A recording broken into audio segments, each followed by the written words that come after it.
Everybody lives in a country, whether you like it or not, and they all have names. Thanks, Captain Obvious. Word Nerd is filmed in front of a live studio audience.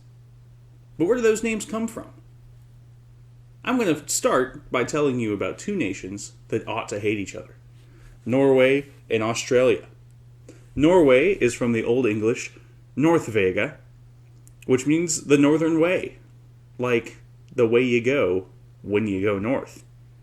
And Australia comes from australis, the Latin word for south. When people started exploring the world, they guessed that there was land that just surrounded the South Pole called Terra Australis, and they named Australia after that. So one means north, the other means south, and we know what the north and the south do. They fight. Moving on to a country that has many names, Germany.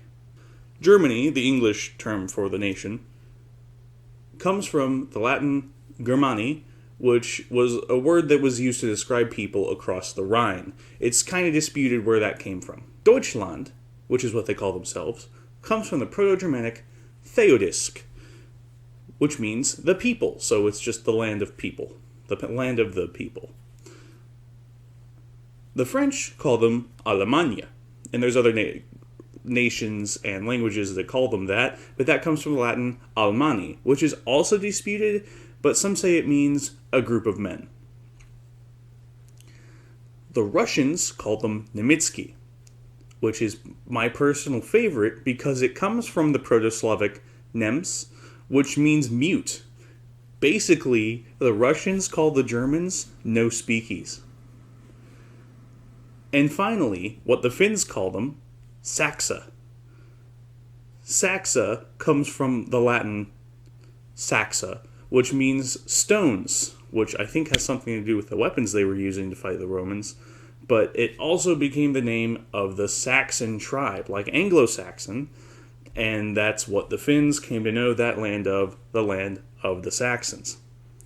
Now, to tie a bunch of nations together that otherwise have very little in common, Liberia, Thailand, Libya, Afghanistan, and Kazakhstan all mean land of the free in some way.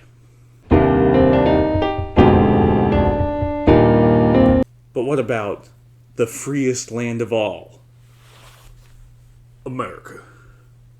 America is named for Italian explorer Amerigo Vespucci, as most people know, and he just happened to be the first guy to sail around the New World and say, hey, I think this is a new continent entirely. Which is some sort of notoriety, apparently. Thank you for watching Lane King. Be sure to like, comment, and subscribe, and have a great day. Bye-bye.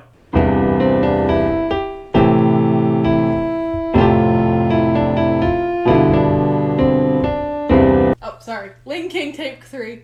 Take 4. Take 5. We all live in a country, whether you like it or not.